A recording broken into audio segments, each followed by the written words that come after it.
talk about him last year. He's a funny little character. He doesn't like being in a stable. He lives in a pen and he has a pet goat called Nelly. And if we drop back here, this is number 15, Kinross. He's one of those horses who, as you look at him when he walks round, he's just curls his head in a little bit, just showing that he's ready to go. That's the thing with the sprinters, like cold spring. As soon as you let go of them, they bounce. And there is Kinross's rider, Frankie Dettori, in conversation with his son, Leo, who's giving him last-minute instructions. Just quickly, Leo, have you given Dad instructions? Yeah, always. I mean, he knows what he's doing, but I try and give him advice. But obviously, there's 30 runners in this one. It's a big one, so fingers crossed. Good luck to Leo. Good luck to Frankie. Wesley Ward is to my left, the trainer of Campanelle, who Frankie has ridden for in the past. What chance do you give Campanelle today? I think she's slightly underestimated in the market.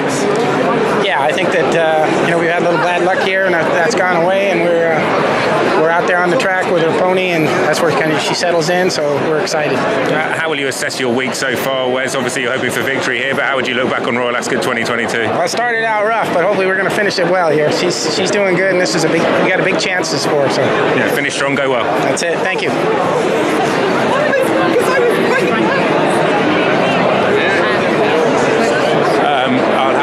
This is what's happening out the front right now. Vadrim, Danny Tadhope, with 4 winners to his name, is now on and will hopefully be able to take her down to post safely. She looks ready to go. We're just going to pick up the Japanese horse. We were talking to Aki Takada, who was saying how excited they are to have a Japanese runner here today. And Grenadier Guards is looking magnificent, isn't he? He's a gorgeous looking son of Frankel. Not the biggest, he's quite small, but he's very strong and very stocky, a very typical looking sprinter. You can see he's quite flashy with his white vet wraps on there, just for protection purposes. And if we drop back AD and let Grenadier Guards go out, we can pick up here Her Majesty the Queen's horse, King's Lynn. Wouldn't it be absolutely fantastic, wouldn't it, if the Queen could have a winner today on our final day? Just getting a little bit warm under saddlecloths, but nothing too negative about him. Beautifully turned out. He's such a flashy looking individual. King's Lynn with his 4 white socks, and he's got plaited mane, and he's got his white noseband on as well. But looks like we haven't got that many more left in the parade ring. He's going to head out now onto the track. Well, we saw one of the best sprint performances Ascot's ever seen when we kicked off the meeting on Tuesday, trained by this man, Chris Waller, the horse in question, Nature Strip. And you've got Home Affairs in here. A lot of our audience will be asking where Home Affairs stacks up in comparison to Nature Strip. What would your answer be? Well, he comes from good Australian form lines, speed races, and he's raced against Nature Strip in the past. So he's close to Nature Strip. What Nature Strip is, he's got age, maturity, whereas Home Affairs is a 3-year-old colt running against the older horses. So that's a challenge, and it's an extra 200 metres. And at Ascot, it's an extremely long 200 metres, if that makes sense. So we're respecting the distance. It's a 27 horse field. We just need a little bit of luck in the running, get into a rhythm, and hopefully he can do the same. How's his prep been coming into today? It's been identical to Nature Strip. They've done identical pieces of work all the way through. They're great mates. We've got a 7-year-old gelding and Nature Strip basically chaperoning Home Affairs, who's the colt. So it's been great. They've enjoyed it. They've been concentrating, if that makes sense to people that don't understand horses. They're just in the zone, and they're having a good time as well. They're enjoying themselves. Well, they want to match his mate in becoming a Royal Ascot winner as well. Best of luck, Chris. It's been pretty special. Thanks very much. Home Affairs 2-1, 8-1 Artorias, money each way for William Haggis's filly. Sacred at 8-1, and also the filly Highfield Prince 9-1 from 14-1. But the Australian bookmaker Rob Waterhouse, you can see, is 9-4. Home Affairs, Rob. This is worrying me. The Aussie bookmaker is going 2 1/4 to 1. I'm taking plenty of money for it too. As I said to you before, I took the pledges of the bookmaker. I promised like every favourite. Well, I can't just see this because it's an Australian horse. I'm laying it. He's a lair. So we saw a couple go down early. Campanelle has gone down with Circa, the pony, and Mike alongside Vadrim. But here is Home Affairs. And Megan, that just looks all power from that angle. Yeah, absolutely. He still said he's obviously very, very heavy. Well, when you see him, I'm not surprised. He's not just strong, he's a big boned horse as well. He's an absolute monster. But he's been very, very relaxed. He has that red hood on to keep him calm, but walking around the podium, he had his head on the floor, not bothered at all. He was very, very calm beforehand. Right, let's get selections as he comes out onto the track. You said at the top of the show one of the girls is going to win. Which one? Good question. I really like Highfield Princess. I actually thought her win in the Duke of York last time was incredibly impressive. She bounced out, travelled so well from the front.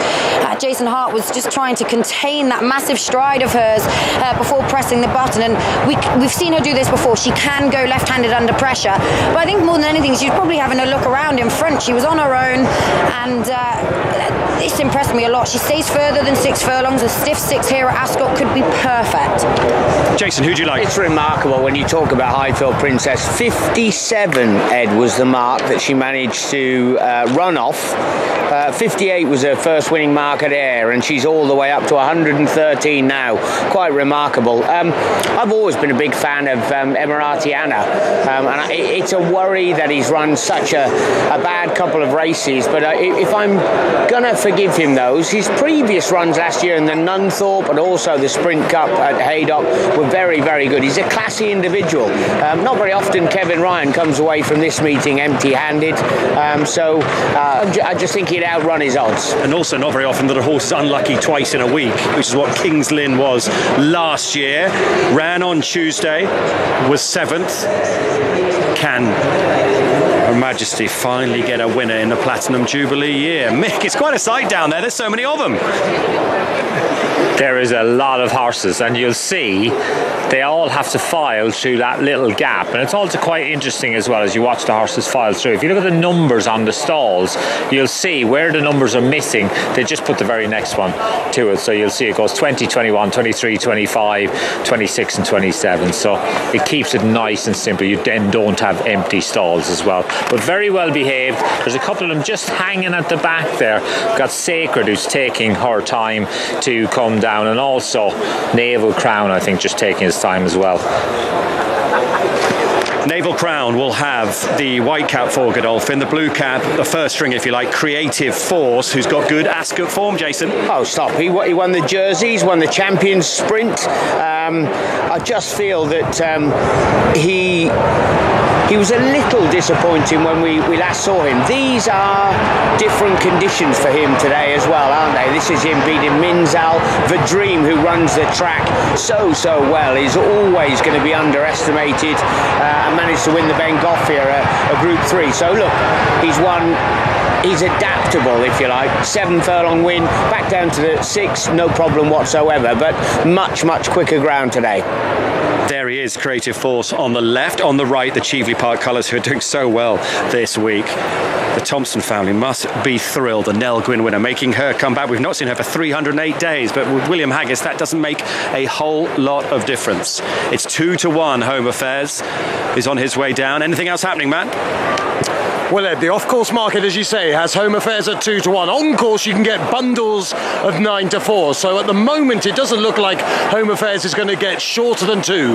The 2 each way horses, Sacred and Highfield Princess. Sacred now at 7-1 from 8. Put in between those two is Artorias at 15-2, and then Highfield Princess, who's into 8 from 9-1. Campanelli for the US at 11. Creative Force is like Hurricane Lane. He'd have won much more rain.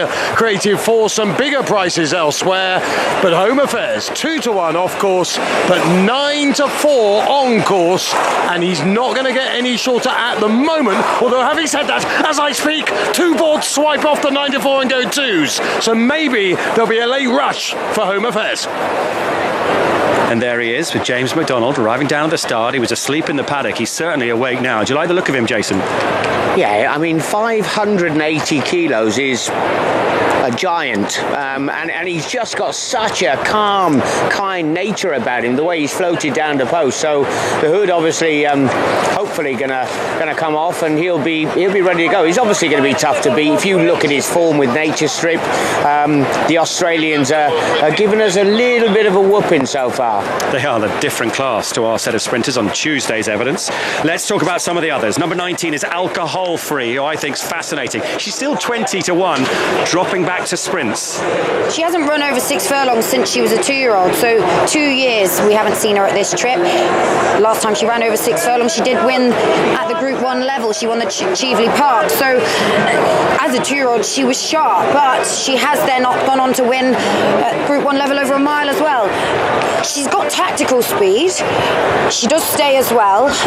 It's still a question mark though. I mean, she was beaten nearly 6 lengths by Baid at Newbury in the Lockings. That wasn't a bad run in truth, but that was a mile. So is she going to have a turn of foot against this field? It'll be nice for the jockey to just drop his hands on her neck and allow her to run along and get into that beautiful rhythm that she has. What about the two from the Commonwealth Cup and the controversy just over 12 months ago? Yeah, well, Dragon Symbol was way below par last time. He ran, 2 starts ago, ran much better last time, a bit more aggression in his run time behind Rarsell, and then he should take another step forward for today's assignment. That was when he was thrown out. Campanelle, who managed to win the Queen Mary, she's won the Commonwealth. It was a good warm-up win for her at Keeneland. If you go back to that Queen Mary form, I know we're jumping back a little while, but obviously Sacred was second in the Queen Mary. Right, Grenadier Guards for Japan, who I'm sure will be watching, are also welcome. I mean, a super Group 1 performer. Just a slight concern, the wins or the better form has been over 7 and a mile. A Case of You, who's been brilliant for Ado McGuinness, Megan. Oh, hasn't he just? An amazing horse who's continued to improve. He won the Alquoz sprint over in Meydan back in March, beating Happy Romance, who also runs in this field. Possibly not at his best on his return at the Curragh last time under a penalty, but he could easily bounce back, and Adrian McGuinness certainly knows how to get him ready. And Cox and Kirby know how to win this. Oh yes, they do. And Diligent Harry, he's got so much ability. Things just haven't clicked into place for him, but maybe, just maybe, a real strong gallop will suit him. Garrus goes in on the right there in the Roy colours. Here comes Great Ambassador, who's had 273 days off the track. Diligent Harry is in. Just a few left out the back. Here she comes, alcohol free. Artorias you'll be able to spot in the China Horse Club colours. We haven't talked about Minzal yet, Megan. It was interesting that Adele said when she saw him in the paddock at York, he was being quite reluctant to walk round. He's got those cheek pieces on. He was much happier walking out today. It'll be interesting to see if the cheek pieces make a difference. He was far enough behind Highfield Princess in the Duke of York, but they could make a difference. Here we go. This is a proper sprinting Group 1. Richard. And Artorias, I think, is the last one forward. The Australian runner in stall 2 for Jamie Spencer and the Freedmans. And we're all set for the Platinum Jubilee Stakes. And they're off and racing over the straight 6 furlongs. Highfield Princess broke well over on the far side. Emirati Anna is up there early, and Campanella moves into that far side group. Home Affairs coming right down the centre in the noseband. And on the right-hand side, Naval Crown in the white cap with Gustavus Western. So far side, Campanella leads Emirati Anna. Highfield Princess, Minzal's over there with Run to Freedom, Double or Bubble, Alcohol Free. Meanwhile, Home Affairs leads Naval Crown, Dragon Symbol down the near side. Royal Runner King's Lynn's in the right-hand group with Garrus at the back of it, Great Ambassador. And also towards the back of it at this stage is Vadream and a Case of You. Over on the far side, Emirati Anna leads there from Campanella. Artorias is being pushed along right at the back of that group. Highfield Princess, Kinross, Grenadier Guards, the Japanese runner, is staking his claim as well. Down the centre, Home Affairs. Far side, Highfield Princess, Emirati Anna, Double or Bubble, and Grenadier Guards for Japan. Creative Forces beginning a challenge as well. Naval Crown on the near side. Home Affairs is done. Artorias is making late ground. Campanella, Highfield Princess, Double or Bubble, Happy Romance, Naval Crown right under the near side rail. Creative Force the far side. Naval Crown, Campanella, and over on the far side, Creative Force. They go for the line. It is close. Naval Crown, and over on the far side, Creative Force, the 1-2 from the Jersey last year. A 1-2 in the Platinum Jubilee, but which way round? Third place, probably Campanella ahead of the running on. Artorias, Naval Crown on the near side, Creative Force on the far side. Naval Crown, I think, is just going to get his revenge here. Naval Crown right under the rail for James Doyle, and Charlie Appleby has won by about a head.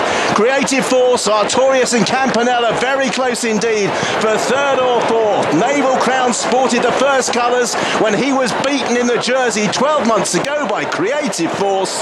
He has the white cap this time around, but he is the one who I think will be announced the winner of the Platinum Jubilee. a thriller.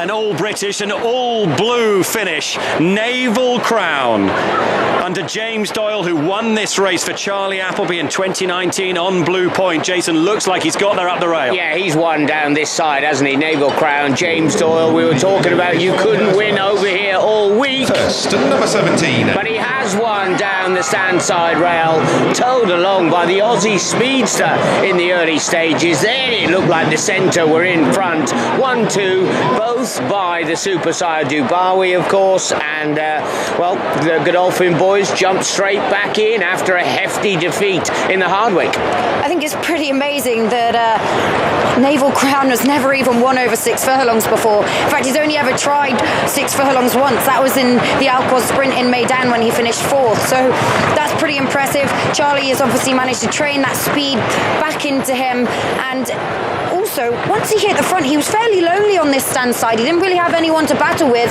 The others were all in a big bunch, centre to far side. So look, that was obviously it was a mad rush for the line, but James Doyle managed to nab that rail, and it's good to see for Ascot that we got one on the sand side to win this week. Absolutely, and the Australian runner, just look at him in the noseband there. He's about 5-6 horses width away. He just wilts away in the closing stages. I don't know what they're going to say. I mean, if you look where all of the paces, and the fact that he's run on his own down this stand side, he's actually won his race by, I don't know, 4.5 lengths on his own. So that's a remarkable performance. Look at the red and yellow colours towards the left, trying to get a run there. Artorius never really has to stop. Now he comes through, he's fast finishing. Campanelle's run a big race, but this is a famous 1-2 for Charlie Appleby. And look at James Doyle on the right here.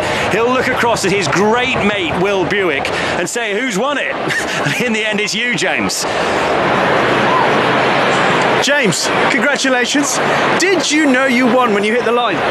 Well, obviously I saw it was creative force and we were separated by the width of the track, so I hoped I did. It felt like I did, but I just wanted to make sure. So, look, lovely surprise. Obviously, I'd be lying if I said I expected him to win today, but we were certainly hopeful dropping him back in trip. He seems to be pretty quick, and you know, he's red hot favourite for the race in Saudi over the mile, and we had a bit of a sticky draw, and he virtually just ran off on me that day. So, you know, myself and Charlie had a chat, and we said, why don't we try dropping him back? And he ran well in the Al-Quoz, and he's not short on speed. I mean, he's travelling up nicely behind Home Affairs there, and he saw it out well, so brilliant. He's a bull of a horse as well, isn't he? He's a tank, isn't he? He's not overly tall, but he's just your typical sprinter, isn't he? He's got... What's he been doing running over further? Well, Adam actually rode him in the Guineas. I think he finished 4th in the Guineas, to be fair. So he's always had a lot of quality, and I think we know what his ideal conditions are now. And you know, great that Charlie and His Highness Sheikh Mohammed have had a wonderful week so far. So it's nice to sort of get one for them. After you crossed the line, did you shout over to William? Did you have any words with him? No, I didn't. I didn't want to wind him up, but no, look, he's. I mean, last year it was the other way around, wasn't it? So Creative Force beat this fella. So they've trodden similar paths together. What a season it's been so far, James. I mean, can you possibly believe the way it's gone, considering, obviously, you know, Will gets first picks, etc. But to have won the races you've done in the manner that you've done, it's been incredible, isn't it?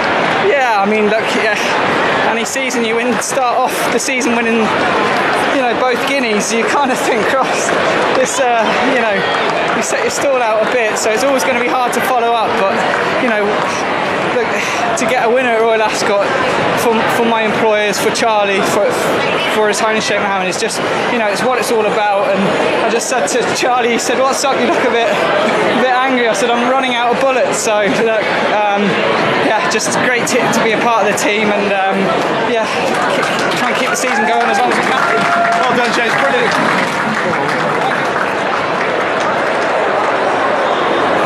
And I'm with the man responsible for the 1-2 in this year's Platinum Jubilee. They got a habit of finishing first and second this pair. Did you expect it today? I'll be honest with you, on homework, Will rode and Salim, who rides Naval Crown, Will jumped up, and I'll give a lot of credit to Charlotte as well, who looks after Creative Force and rides in with John.